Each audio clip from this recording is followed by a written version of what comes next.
Her You car can always died come on the way back to if you need court. anything. The mechanic who Thank you, stopped Kai. That wasn't means in a her lot. plans. Neither was the way he'd see straight through her. You don't have to carry it all by yourself, Harper. Let me help. Dive in, make sure to hit subscribe, tap like and share this video. The more voices we reach, the louder these stories become. And drop your city in the comments. Let's see where love finds us. Harper's car died 3 blocks from the courthouse. 1 second the engine was humming. The next, the dashboard lights flickered, the steering went stiff, and the whole thing shuddered under her hands before going dead. In the drizzle, with traffic rushing around her, the sedan just gave up. She coasted, powerless, until she could wrestle it half onto the thin shoulder by the guardrail. "Not today," she whispered, pressing her forehead to the wheel. A horn blared behind her, long and angry. Her pencil skirt dug into her waist as she twisted to slam the shifter into park and jab at the hazard button. Amber light began to pulse in the grey morning, flashing off the wet asphalt and her own reflection in the glass, eyes wide, cheeks flushed, blonde hair frizzing at the edges. Move. You're in the way. You always are. She shoved the thought down, took one rough breath, then pushed her door open. Cold air wrapped around her bare legs as she stepped out. Rain soaked the hem of her skirt in seconds. Bracing her thick thighs and full hips against the frame, she leaned in with both arms and shoved. The car groaned but rolled, inch by inch, until most of it was out of the lane. By the time she dropped back into the driver's seat, her arms were shaking and her chest burned. She checked the time on her phone. 10:21 a.m., mediation at 11. Her lawyer's voice echoed in her head. First impressions matter. Don't be late.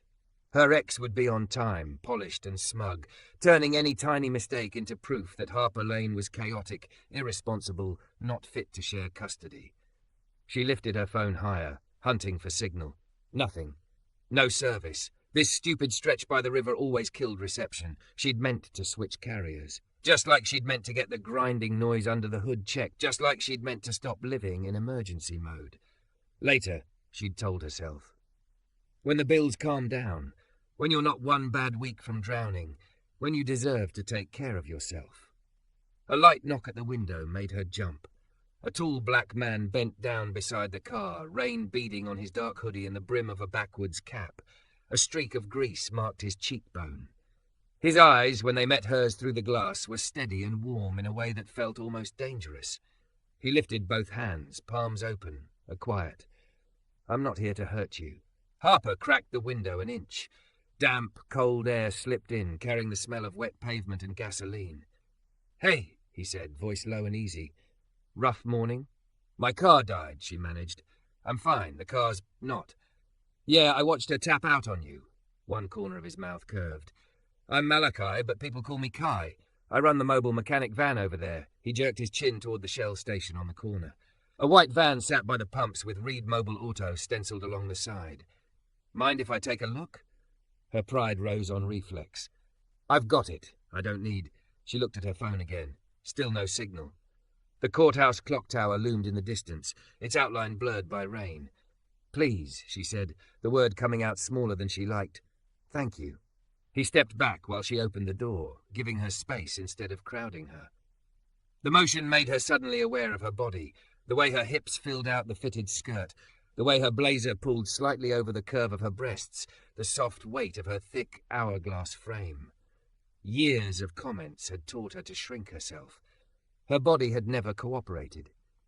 Kai didn't linger. His gaze ran over her once, quick and neutral, then locked on the car. He popped the hood, propped it up one-handed and leaned in with a small flashlight, movements practiced and precise. "Can you try the key for me?" he called. She slid back behind the wheel and turned the ignition. The engine produced a miserable grinding sound, then silence. "Okay, kill it," he said. No sense torturing her. He poked around in the engine bay, checking cables, tugging lightly at a frayed belt, listening more than talking. Rain tapped against the raised hood. Traffic hissed by. Harper stared at the courthouse dome in the distance and felt time draining out of her. "How long's she been complaining?" he asked without looking up. "Complaining?" "Cars don't just drop dead," he said. "They warn you first. Weird noises, stiff steering, little lights you pretend you don't see. They talk before they walk." She let out a breath that shook. There was a grinding sound, she admitted, and the brakes felt mushy. I was hoping it would just, I don't know, fix itself. How often does that work out for you? He asked, tone mild, not mocking. It doesn't, she said. He nodded like that matched his expectations. Batteries weak, alternators worse. She's tired. He straightened, lowering the hood halfway so he could see her. Where you headed in such a hurry? The courthouse, she said, the word heavy in her mouth. Mediation. If I miss this, my ex gets one more story about how I can't manage basic life stuff. He walked around to her side. Instead of leaning on the door, he crouched a little, bringing his eyes level with hers. All right, he said quietly. Here are your options. I can jump you, and maybe you make it there, or maybe you stall on the bridge and your day gets a whole lot worse. Or I tell you to my shop, give you a loaner, and you actually get there on time. I fixed this right instead of slapping tape on it. Your call. Tao. Shop. Loaner. Her brain turned the words into red numbers, into late notices, into the remaining balance on her lawyer's bill. I don't get paid till Friday, she blurted. My rent's late. My lawyer wants the rest of his money today, and if I miss this meeting... Hey, he lifted his hand again, palm open. I asked where you needed to be, not for your bank balance. Her eyes burned. She blinked fast, furious at the wetness at the edges of her vision. I just can't afford one more thing going wrong, she whispered. He studied her. The white-knuckled grip she had on the steering wheel, the way her full chest rose and fell too quickly, tension locked into every line of her thick, soft body. You're shaking, he said. Can you breathe with me for a second? She frowned. What? Right now your body thinks there's a truck coming straight at you, he said, calm and matter-of-fact. I don't take people over the bridge when they look like they might pass out. So humour me. In through your nose for 4, out through your mouth for 6. I'll count. Deal? That's weird, she muttered. Yeah, he agreed. Cheaper than a panic attack, though. Against her will, a tiny laugh cracked through the panic. Okay, she said, 4 and 6. In, he murmured. 2, 3, 4. Out 2, 3, 4, 5, 6. They did it again and again. With each breath, the buzzing in her ears dulled. The grip of fear around her ribs loosened half an inch. The courthouse dome stopped swimming. Better? He asked. A little, she admitted. Good. His smile flashed, quick and real. So, I tell you to my shop. You take my loaner, you make it to mediation. When you're done fighting for your kid, we sit down and figure out how to fix this girl without breaking you. Deal? You don't even know I'll pay you, she said. He tilted his head toward the crooked badge clipped to her blazer. Mapleview Pharmacy, H Lane. You sold me allergy meds last month, he said. I was the guy sneezing like a soundtrack. You didn't laugh. You handed me extra tissues. His mouth curved. People who quit don't do that. I'll take my chances on you, Harper. Hearing her own name in his deep, steady voice did something strange inside her, like a rusted bolt finally shifting. Okay, she breathed. Deal. 10 minutes later, her wounded sedan was hitched behind his van. Kai opened the passenger door for her, waited until she was settled, then closed it with a soft, careful push. The cab smelled like motor oil and citrus cleaner. A faded pine tree air freshener swung from the mirror. As they pulled away, Harper watched her car shrink in the side mirror. Small, damaged, dragged along because it couldn't move on its own. You ever notice, Kai said after a block of silence, eyes on the wet road, how we only bring things in when they break right in the middle of everything? We ignore every little rattle until it's smoke on the highway. She traced a raindrop with her gaze as it slid down the glass, the courthouse growing larger ahead. Are we still talking about the car? She asked. He smiled, the kind you could hear. You tell me. Harper turned her face toward the window so he wouldn't see the tear that finally escaped. Outside, the light ahead turned green. Inside the van, for the first time in a very long time, she let someone else take the wheel while she just breathed. By the time Kai eased the van into the lot behind Reed Auto, Harper's jaw ached from clenching. The shop was tucked between a laundromat and a shuttered diner, all brick and glass with a hand-painted sign over the bay doors. Someone had swept the pavement recently. The wet asphalt was free of the usual stray bolts and cigarette butts she expected around garages. He backed the van up with easy, practiced movements, her dead sedan trailing behind like a stubborn child being coaxed home. I'll unhook her, he said, putting the van in park. You stay put. You're holding on by dental floss. She wanted to protest, to insist she was fine, but even her fingers were trembling on the seatbelt. She let him handle it. Through the rearview mirror she watched him move, broad shoulders under the dark hoodie, hands sure on the toe strap. Rain soaked the back of his neck, the fabric clinging to the lines of his body. He worked quickly, no wasted motion, like he'd done this 1,000 times. He opened her door a few minutes later. "Come on," he said gently. "We'll get you into something that actually starts when you ask it to." The loner was a weathered blue hatchback parked under a crooked security light. It had more dents than smooth panels and one missing hubcap, but the interior was clean, dashboard wiped down, a small hanging charm of an angel tucked behind the rearview mirror. "She's not pretty, but she's loyal," Kai said. "Name's Betty." "Betty?" Harper echoed, almost laughing. "My late grandma's car," he said. "Old girl outlived 3 husbands and 1 transmission. She'll get you there." He held the door as she climbed in, his hand braced on the roof so he didn't crowd her.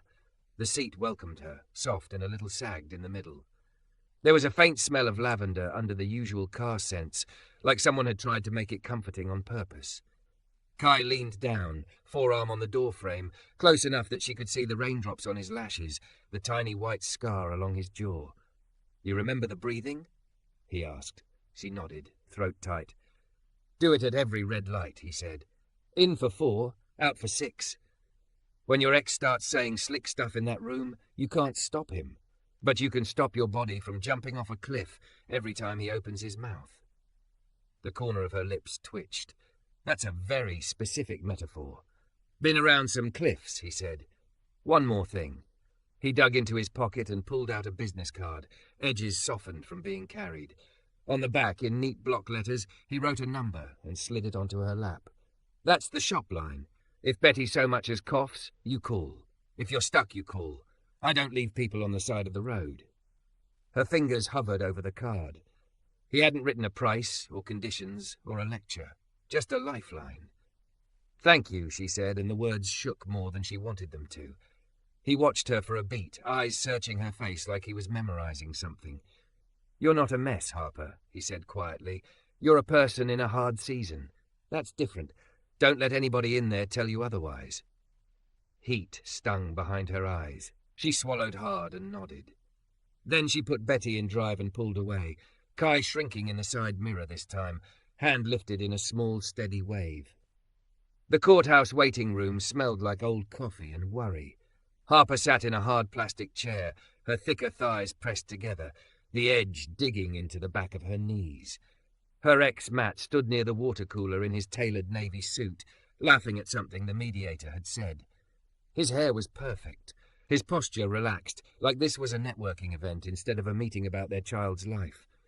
He glanced at her once, eyes flicking over the stray raindrop still clinging to her hair, the slightly wrinkled blouse, the way her blazer fought to close over her chest. His mouth curved in that familiar, almost kind, almost cruel way. "You made it," he said. "I was wondering." She heard everything he didn't say. For once. Impressive. Harper felt the old shame rise like bile. The time she'd spilled coffee at his boss's Christmas party. The night the power got cut because the bill slipped her mind. And he'd said, "I can't do everything, Harper. You need to at least be competent." Her fingers twitched in her lap. In. 2, 3, 4. Out. 2, 3, 4, 5, 6. She imagined Kai's open palm, the steady way he'd counted, the way he'd looked at her like a person, not a problem. The mediator called them in. The next 2 hours blurred. Papers, accusations, her lawyer's calm voice, Matt's polished performance of concerned father. At one point he gestured vaguely in her direction. "She's emotional," he said. "Unstable. I just want what's best for our daughter." Her cheeks burned. Emotional. Unstable. The words fluttered against the inside of her skull like trapped birds. "Miss Lane?" the mediator prompted gently. She could feel tears pricking, her mind ready to go blank the way it always did under pressure. For a heartbeat, the room tilted, fluorescent lights too bright. In. 2, 3, 4. Out. 2, 3, 4, 5, 6. She pictured a dashboard lighting up. She pictured someone lifting the hood and saying, "We're not going to pretend this isn't happening. We're going to fix it." I am emotional, she said, voice shaking but audible. Because this is my daughter. Because I've been handling school drop-offs and doctor appointments and grocery runs while working full-time. Because when the car breaks or daycare calls, there's no one else to hand it off to. That doesn't make me unstable. It makes me tired. Silence settled around the table like dust. Her lawyer glanced at her with quiet pride. The mediator scribbled a note, then looked up. Thank you, they said. That's helpful context. Matt's jaw tightened, eyes narrowing for a split second before he smoothed his expression back into concern.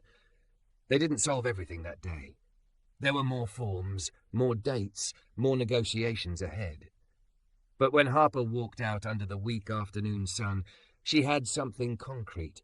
A temporary schedule, more time with her daughter than she'd feared, less control for Matt than he'd wanted. Outside, leaning against faithful Betty, the adrenaline finally leaked out of her all at once. Her body started to shake. She slid into the driver's seat and pressed her hands to the steering wheel, the way she had in her dead sedan that morning.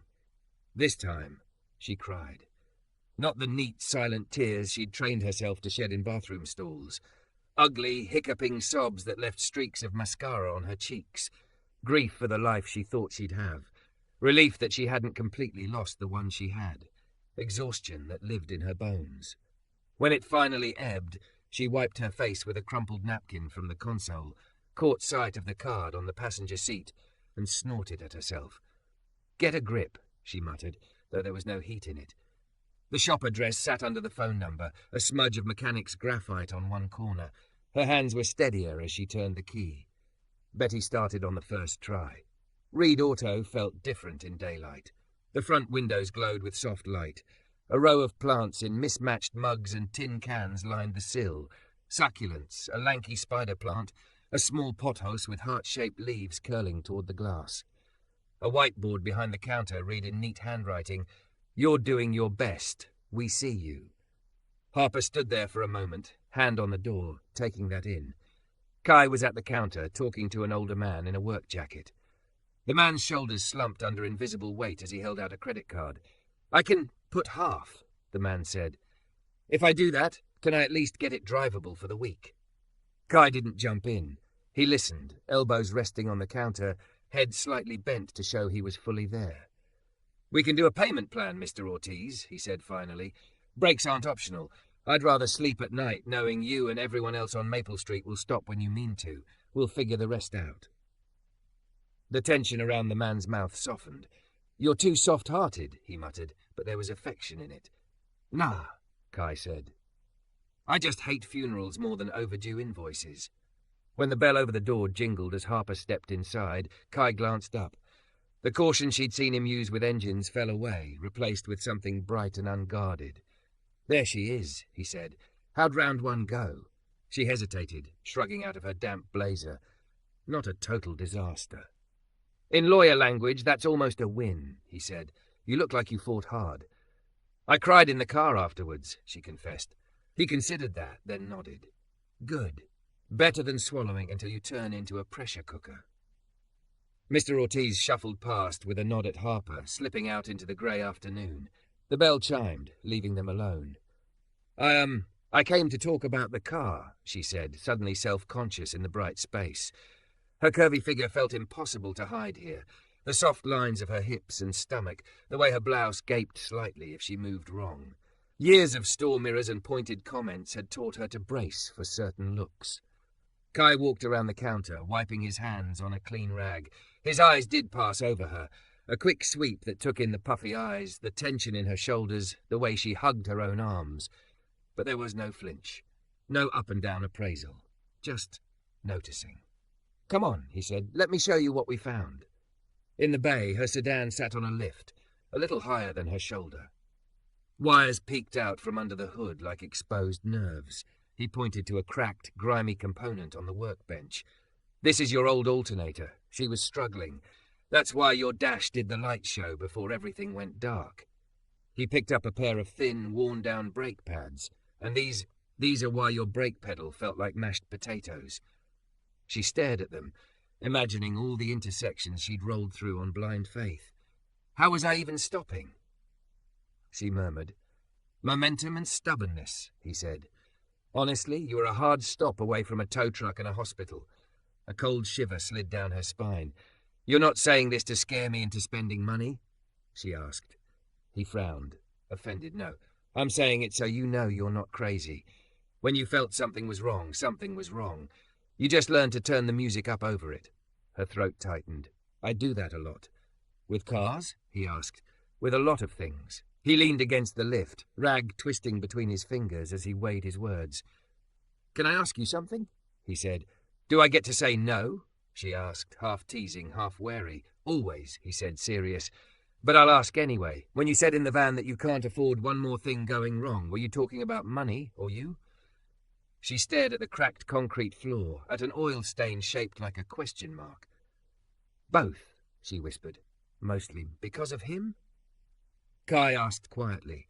The image of Matt's face flickered in her mind, his bored expression when she cried, the way his hand had once gripped her waist in front of a mirror, fingers digging into soft flesh. If you lost some weight, you'd feel better, he'd said. You'd be easier to love. She'd laughed it off then, changed the subject, but the words had sunk teeth into her.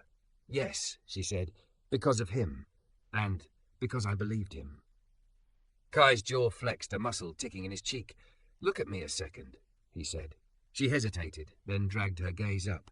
His eyes were darker here, away from the grey light, warm brown with gold flecks she hadn't noticed before. I fix cars, not people, he said. I can't tune up your whole life in a day. But I can tell you this. If a man looks at all of this, his hand gestured, not crudely, just open, encompassing the fullness of her body, the curve of her hips, her soft stomach pressed against her blouse, and thinks easier to love has anything to do with less of you, he's the one who's broken. Her breath caught, a stuttering thing in her chest. Nobody's ever said that to me, she murmured. They should have, he said simply. Silence stretched between them, alive and fragile. Somewhere in the shop a radio hummed softly, some old soul song about holding on. He broke eye contact first, giving her space, turning to a clipboard on the workbench. Okay, he said, voice back to business, though it carried a softness now. Here's the plan. Today I get you a new alternator and brakes you can trust. We'll schedule the rest in stages so it doesn't wreck your budget, and... He flipped the clipboard over, grabbed a pen and scribbled something on the back. Every 3 months, oil change, he said, handing it to her. Once a month you pop the hood and at least look in there, and every day. She looked down at the paper. Every day. Drink water, breathe 4 in slash. 6 out at least 3x, one kind thing for yourself, not optional. Her laugh came out choked. Is this a prescription? You're a pharmacy tech, right? He said. Consider it my version of a label. Side effects, less running on empty. She folded the paper carefully, like it was something fragile and precious. Why are you doing this? She asked. You don't even know me. He thought for a long second, eyes flicking to her car, then back to her. Somebody once helped me when my whole life was on the shoulder with the hazards on, he said. They didn't ask if I'd earned it. They just showed up. Feels right to keep that going. Her chest ached in a new way, not from panic this time, but from the unfamiliar stretch of hope. Okay, she whispered. I'll try. Good, he said, mouth curving. That's all I ask. He turned back to the car, lifting the hood with a smooth motion. Harper stayed where she was, the paper warm in her hand, feeling something inside her shift. Just a fraction, like a wheel nudging into alignment. For the first time in a very long time, she let herself imagine a future where nothing was perfect, but the brakes worked, the dash didn't scream at her, and when life made a terrible grinding noise, she didn't ignore it alone on the side of the road. Somewhere between the clink of tools and the slow, patient rhythm of Kai's work, a thought slid into place. Maybe, just maybe, she wasn't beyond repair. Harper saw the check engine light in her bathroom mirror long before it ever appeared on her dashboard. It was there the morning of the final custody hearing, glowing in the smudged glass. The faint tremor in her hands as she smoothed her dress down over her hips, the tight set of her mouth when she caught sight of the soft curve of her stomach. Too much, the old voice whispered. Too loud, too big, too emotional. She pressed her palms to the edge of the sink. Thick thighs brushing together, bare feet cold on the tile. The black wrap dress hugged her hourglass figure, skimming over her full breasts and clinging a little too honestly to her curves. Old Harper would have changed 3 times, trying to disappear. This Harper reached for the folded scrap of paper taped to the mirror. Every day, drink water, breathe 4 in, 6 out, at least 3x. One kind thing for yourself, not optional. Her own handwriting glared back at her, a little crooked, written while sitting on an overturned bucket in Kai's shop. He'd watched her write it, one hip propped against the lift, expression somewhere between amused and proud. "Read it out loud," he'd said. She had. It had felt stupid. It had also worked. Now she cleared her throat. "One kind thing," she murmured. "Right." Her gaze travelled over her reflection again, blonde hair in loose waves around her shoulders, hazel eyes a little tired but not dead. Thick, curvy body in a dress that actually fit instead of punishing her. "I look," she said quietly, almost surprised. "Not good for now. Not good if I lost 10 pounds. Just good." The old voice tried to snicker. She drowned it in numbers, in 2, 3, 4, out 2, 3, 4, 5, 6. Her breathing slowed. The panic stayed, but it loosened its grip enough that she could move. She grabbed her folder of documents, her keys, and the little angel charm from Betty's rearview mirror that Kai had insisted she keep for now, until your car trusts you again. It felt warm in her palm. The car started on the first turn of the key. The engine purred, low and steady. "Morning, girl," Harper said, patting the dashboard. "Let's not be dramatic today." The drive to the courthouse felt different this time. Traffic still sucked, rain still threatened, and then decided to hold off, leaving the sky the colour of dirty wool. But the wheel sat solid in her hands, brakes catching the way they were supposed to, instead of sinking to the floor in mushy betrayal. At a red light, she caught herself gripping the wheel too tightly, shoulders inching toward her ears. In, 2, 3, 4, out, 2, 3, 4, 5, 6. By the time she pulled into the lot, her heart was still racing, but it wasn't sprinting blindly anymore. It had a rhythm. It had somewhere to go. She saw Matt's car immediately, gleaming and expensive, angled just so across the lines. He'd always parked like that, like rules were suggestions for other people. He was waiting by the courthouse steps, navy suit sharp, tie perfect. When he saw her, his eyes did the quick head-to-toe scan she'd grown to dread, lingering a fraction too long on the cling of her dress over her stomach. His mouth curled in polite surprise. "You're early." She heard everything underneath. "You managed to get here without crashing your life on the way?" Impressive. She rolled her shoulders back, the fabric of the dress stretching comfortably over her curves. "Court asked for it," she said. "Didn't want to be the one holding things up." He smiled, all practiced concern. "Just remember, we're here to do what's best for Lily. Try not to get emotional." Old Harper would have shrunk, laughed, apologized. This Harper thought about brake pads worn down to nothing and a man in a dim garage saying, "You were a hard stop away from a hospital." "I'm here to tell the truth," she said, steadying her voice with a breath. "If that includes emotions, that's because I actually raise her, Matt." His jaw tightened, but they were already at the metal detector. He couldn't say what he wanted to say without an audience. Maybe that was her kind thing for the day, she thought as she emptied her pockets into the tray, not letting his words slide into her chest without a fight. The hearing itself was a blur of legalese and paperwork and questions that felt like someone was dissecting her life on a cold tray. How many nights a week does Lily sleep at your place? Who takes her to the pediatrician? How often are you late to pick up? Why? Matt spoke first, as he always insisted on doing. He painted himself as steady, reliable, the responsible parent. He described Harper as loving but disorganized, prone to episodes, and even used the word hysterical once. The judge's eyebrows ticked up at that. Harper's lawyer asked her questions that let her tell the other side. The late nights with fevers, the way her job schedule wrapped itself around drop-off and pick-up times, the budget she'd built from scratch once she wasn't half listening to a man who made 3 times her salary. At one point, the opposing lawyer slid a photo across the table. It was from a birthday party last year, Harper laughing by the cake, thick waist folded into a soft curve, arms full with Lily's squirming body. "Would you say you're physically active, Miss Lane?" the lawyer asked smoothly. "Capable of keeping up with a 7-year-old? She felt every eye in the room drop to the photo, then to her body now, to the way her dress hugged her. Her chest stuttered. In, 2, 3, 4. She thought of Kai's hand sweeping down her silhouette without flinching. If a man looks at all of this and thinks easier to love means less of you.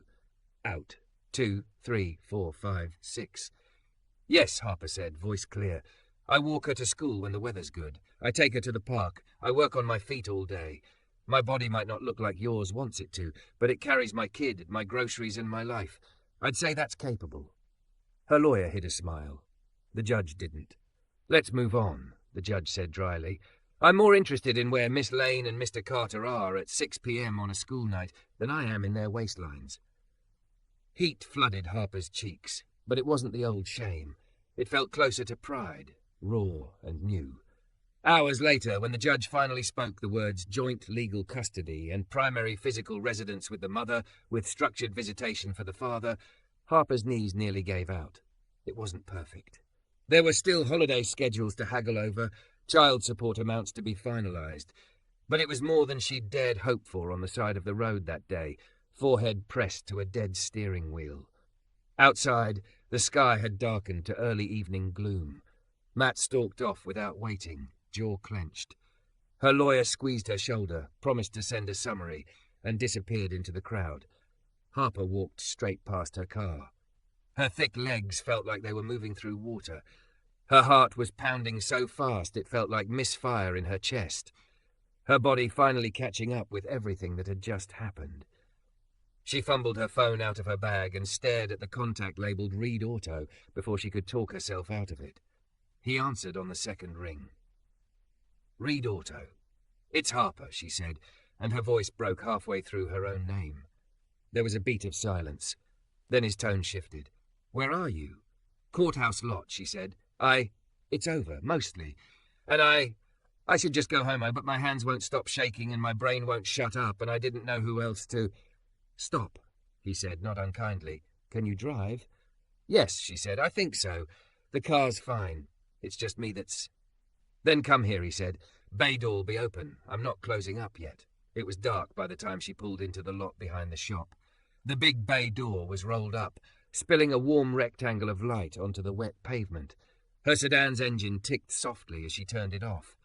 Kai stood just inside, rag in hand, as if he'd been frozen mid-wipe on some invisible checklist.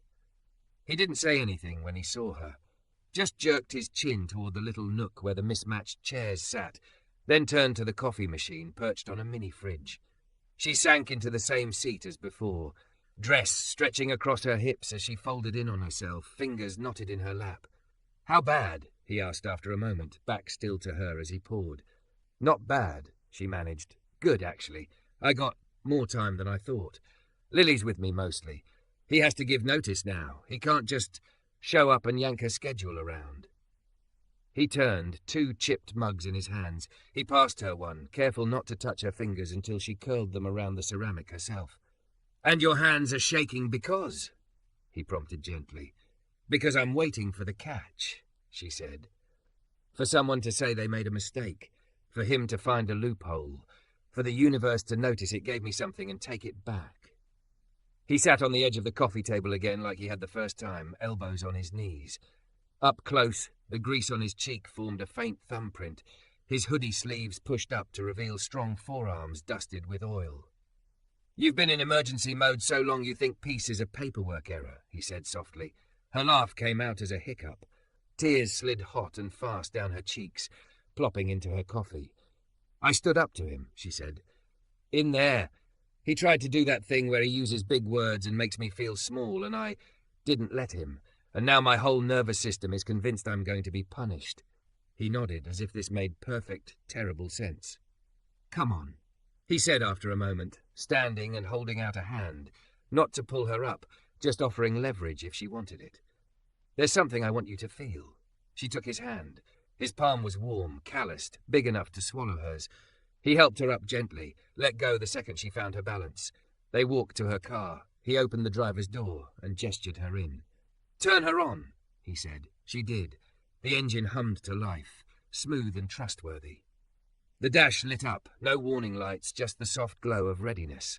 Close your eyes, he said. She hesitated, then did, thick lashes damp against her cheeks. What do you hear? he asked. She focused.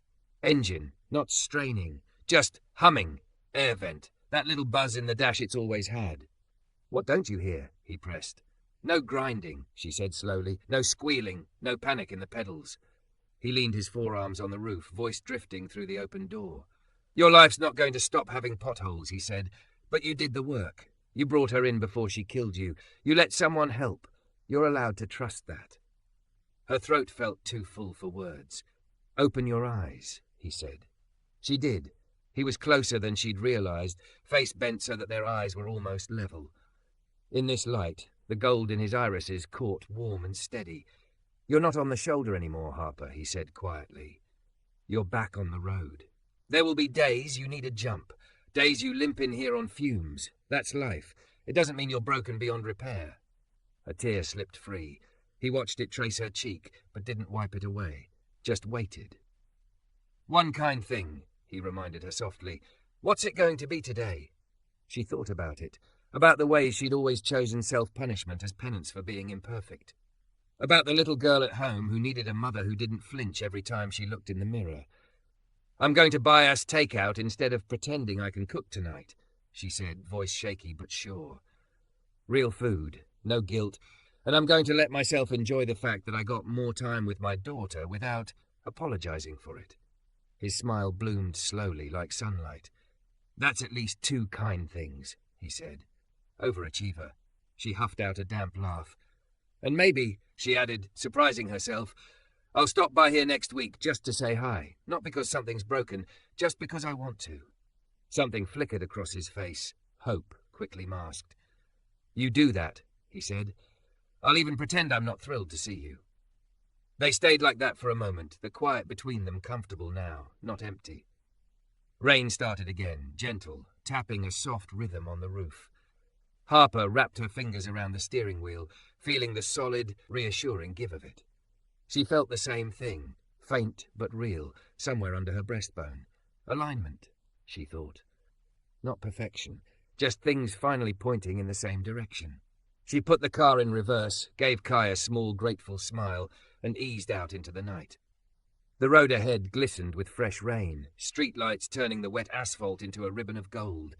For the first time in a very long time, as the engine purred and her breath matched its steady rhythm, Harper didn't brace for everything to go wrong.